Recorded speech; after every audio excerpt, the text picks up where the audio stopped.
താനിങ്ങനെ ഇരുന്നാലോ? വീട്ടിലേക്ക് പോകുന്നില്ലേ? ഞാൻ എങ്ങനെ പോകും സാർ? വീട്ടിലേക്ക് ചെല്ലുമ്പോൾ ശാലിനി അവള് ചോദിക്കില്ലേ? എന്റെ മോള് തന്നോടൊക്കെ എന്ത് ദ്രോഹമാണോ ചെയ്തത്? നൊന്തു പ്രസവിച്ച കുഞ്ഞിനെ പോലും അവിടെ കൺമുൻപേ വെച്ചല്ലേ അവൻ തല്ലിക്കൊന്നത്? എനിക്ക് ഭ്രാന്താണ്. മൈക്കിളിന് നേരെ പൊങ്ങി ഈ കൈ വെട്ടിയെടുക്കണ്ടെങ്കിൽ വിളിച്ചോണ്ട് പോയി കളവനെ.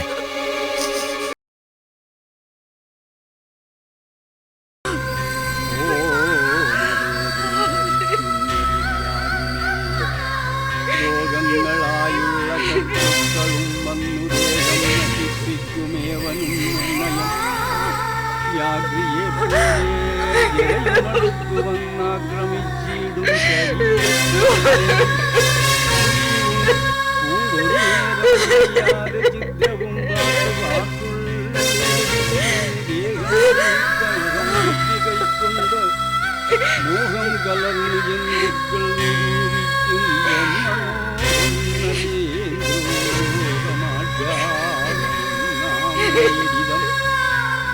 കലർന്നിടും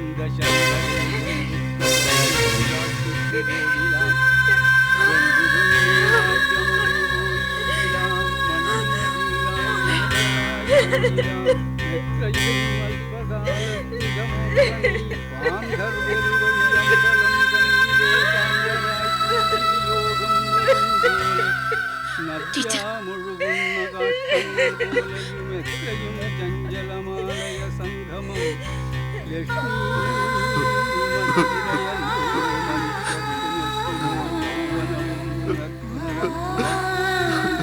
സ്വപ്നസമാനം കളത്ര സുഖം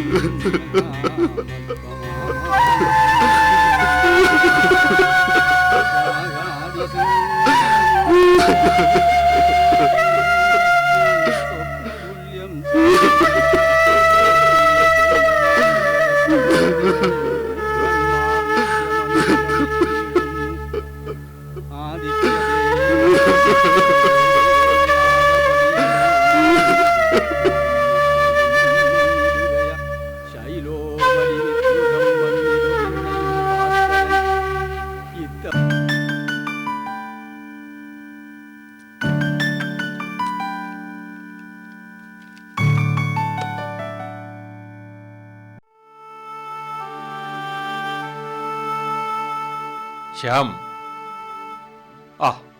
താനിങ്ങനെ ഇരുന്നാലോ? വീട്ടിലേക്ക് പോകുന്നില്ലേ?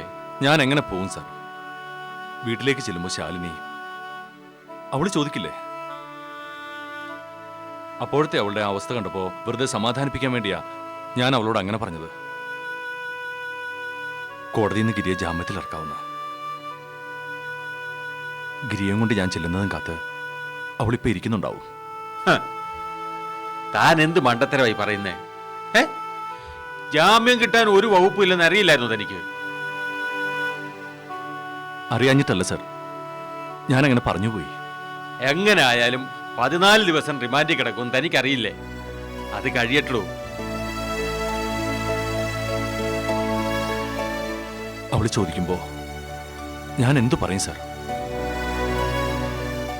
ഗിരി സബ് ജയിലിലാണെന്നറിയുമ്പോ അവള് ശ്യാം, ശാലിനി അത്രയ്ക്ക് ചിന്താശേഷി ഇല്ലാത്തോളൊന്നും അല്ലല്ലോ. കാര്യം പറഞ്ഞാൽ മനസ്സിലാവില്ലേ? ഏതായാലും വിധി പ്രഖ്യാപിച്ചിട്ടൊന്നും ഇല്ലല്ലോ. വിചാരണ തടവിലല്ലേ? സമാധാനിക്കാൻ പറയടൂ. ദേ, താൻ എഴുന്നേക്ക്, ഞാനിവിടെ വരാം. ഞാൻ പറഞ്ഞ് മനസ്സിലാക്കാവിടൂ.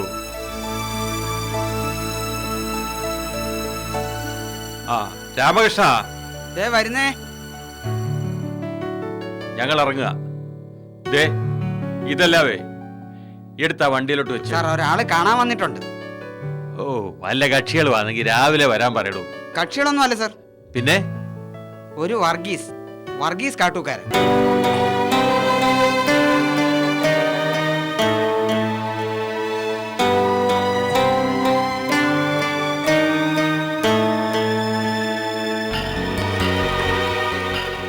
വരാൻ പറയൂ.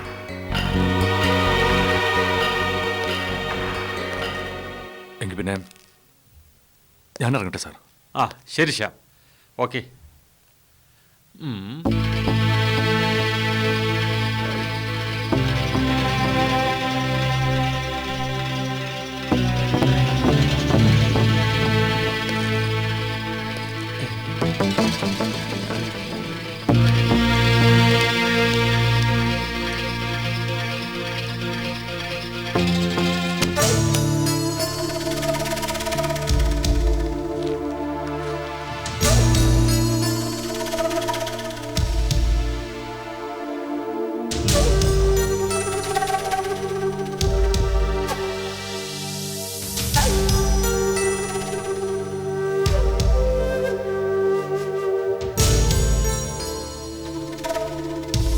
ഇരിക്കൂ.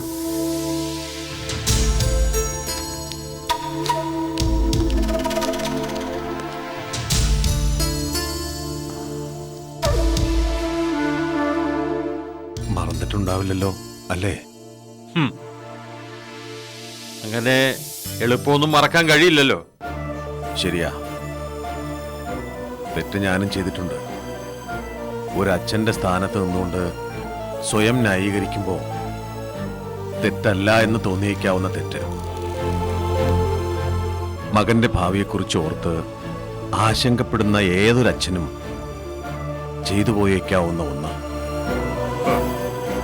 അതിൽ മകൾ ബലിയാടാകുന്നത് കണ്ട് തകർന്നു പോകുന്ന മറ്റൊരച്ഛന്റെ മാനസികാവസ്ഥയെ മിസ്റ്റർ വർഗീസ് കാട്ടൂക്കാരൻ എങ്ങനെ ന്യായീകരിക്കുന്നു എന്നുകൂടി ഒന്നറിഞ്ഞാൽ കൊള്ളാമായിരുന്നു. കുറെ ന്യായീകരണങ്ങൾ നിരത്തി ഒരു വാഗ്വാദത്തിനൊന്നും വന്നതല്ല ഞാൻ. പിന്നെ കുടിയനും തെമ്മാടിയും താന്തോന്നിയും ഒക്കെ ആയ തന്റെ മകനു വേണ്ടി വീണ്ടും എന്റെ മോളെ ചോദിക്കാനോ? എല്ലാം തനിക്കറിയാമായിരുന്നല്ലേ? എന്നിട്ടല്ലേ ഒരു പാവം പെൺകുട്ടിയുടെ ജീവിതം തകർക്കാൻ താൻ കൂട്ടുനിന്നത്? എന്റെ മോള് തന്നോടൊക്കെ എന്ത് ദ്രോഹമാണോ ചെയ്തത്? നൊന്തു പ്രസവിച്ച കുഞ്ഞിനെ പോലും അവിടെ കൺമുൻപ് വെച്ചല്ലേ അവൻ തല്ലിക്കൊന്നത്. ഇനി എന്നതാണ് വേണ്ടത്? അവളുടെ ജീവൻ കൂടിയോ? താങ്കൾ എന്തൊക്കെ പറഞ്ഞാലും അത് കേൾക്കാൻ മാത്രമേ എനിക്ക് കഴിയൂ. എത്ര തന്നെ പറഞ്ഞാലും അതൊന്നും അധികവുമാവില്ല. കാരണം തെറ്റ് ഞങ്ങളുടെ ഭാഗത്ത് തന്നെയാ. അല്ലടോ, തെറ്റെന്റെ ഭാഗത്താണ്. താനൊരു മാന്യനാണെന്ന് ഞാൻ വിശ്വസിച്ചു പോയി. എല്ലാ ഡിമാൻഡുകളും അംഗീകരിച്ച് ഞാൻ എന്റെ മോളെ തന്റെ മോനെ കൊണ്ട് വിവാഹം കഴിപ്പിച്ചു. എനിക്കെന്റെ ജീവിതത്തിൽ സംഭവിച്ചു പോയ ഏറ്റവും വലിയ തെറ്റും അതാണ്. ഒക്കെ ഞാൻ അംഗീകരിക്കുന്നു, എല്ലാത്തിനും മാപ്പും ചോദിക്കുന്നു. ഒന്നും മനഃപൂർവ്വമായിരുന്നില്ല സർ, സംഭവിച്ചു പോയി. മൈക്കിൾ മടങ്ങി വന്നിട്ടുണ്ട്. അവന് സാറിനെ ഒന്ന് കാണണമെന്ന് പറഞ്ഞു. എന്തിന്? എന്തിന്? അവൻ മൂലം തകർന്ന എന്റെ മകളുടെ ജീവിതമാണ്. ഇന്നും അവൾ ആ ഷോക്കിൽ നിന്നും പൂർണ്ണമായും മോചിതയായിട്ടില്ല. തനിക്കറിയോ, ഞങ്ങളുടെ ക്ലാരമോൾ, ആ പഴയ ക്ലാരമോൾ, അവളിന്നില്ല. ഇന്ന് അവൾ വേറെ ആരുമാണ്. പപ്പയോടും അമ്മയോടും പോലും അപരിചിതത്വം നടിക്കാൻ മടിയില്ലാത്ത ഏതോ ഒരുവൾ. ഇതിനെല്ലാം കാരണക്കാരൻ തന്റെ മകൻ ഒറ്റൊരുത്തനാ. ദൈവം ഒരിക്കലും അവനെ വെറുതെ വിടാൻ പോകുന്നില്ല. എനിക്കത് ഉറപ്പാ. ശരിയാണ് സാർ, ദൈവം അവനെ വെറുതെ വിട്ടില്ല. കുറെ ശാപങ്ങളെ ഏറ്റുവാങ്ങിയതല്ലേ. കൊടുത്തു തീർക്കാൻ കഴിയാത്തത്ര കണ്ണീരിന്റെ വിലയ്ക്ക് കണക്കാരനാണല്ലോ അവൻ. ദൈവം അവനുള്ള ശിക്ഷ നടപ്പാക്കി കഴിഞ്ഞു.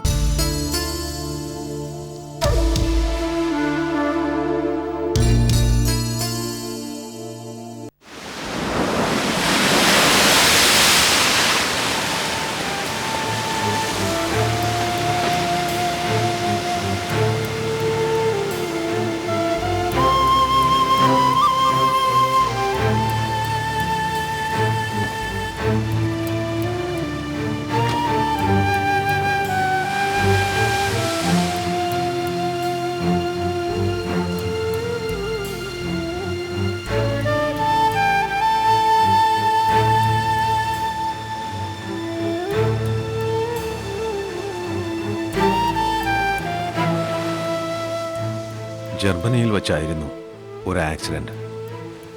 ജീവൻ പോലും തിരിച്ചു കിട്ടുമെന്ന് കരുതിയതല്ല. 1 വർഷത്തോളം കിടന്ന കിടപ്പിൽ തന്നെ കിടന്നു. പരമാവധി ചികിത്സിപ്പിച്ചു. എന്നിട്ടും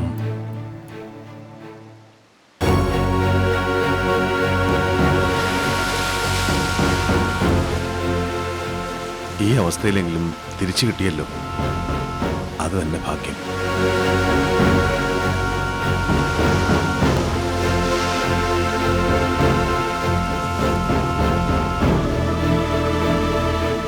എന്നിട്ടിപ്പോൾ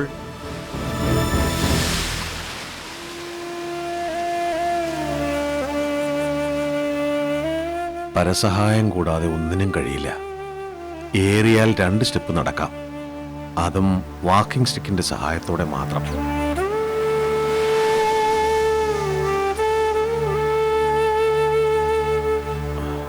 തകർന്നുപോയത് അവന്റെ മനസാക്ഷിയാണ് സാർ.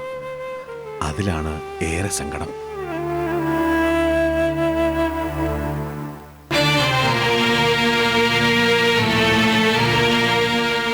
എന്റെ മകൻ എന്ന് ഒരുപാട് പശ്ചാത്തപിക്കുന്നുണ്ട്. ലഹരി മരുന്നുകളുടെ ലോകത്ത് അവൻ അറിയാതെ ചെയ്തു പോയ ക്രൂരതകൾ എണ്ണി എണ്ണി പറഞ്ഞ് അവൻ ഒരുപാട് കരയാറുണ്ട്. ക്ലാരയെ കാണണമെന്ന് അവൻ പറഞ്ഞപ്പോ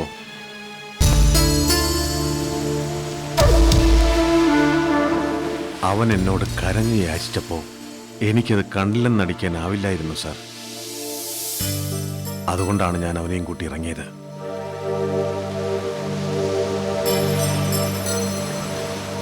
ഒടുവിൽ ഇവിടെ എത്തിയപ്പോൾ കാറ് നിർത്താൻ അവൻ എന്നോട് പറഞ്ഞു. അവന് നിങ്ങളെയൊക്കെ നേരിൽ കാണാൻ പ്രയാസമുള്ളതുപോലെ. പ്രതികരണം ഒരിക്കലും സഹിക്കാനാവുന്നതല്ലെന്ന് അവൻ അപ്പോഴാവും ഓർത്തത്.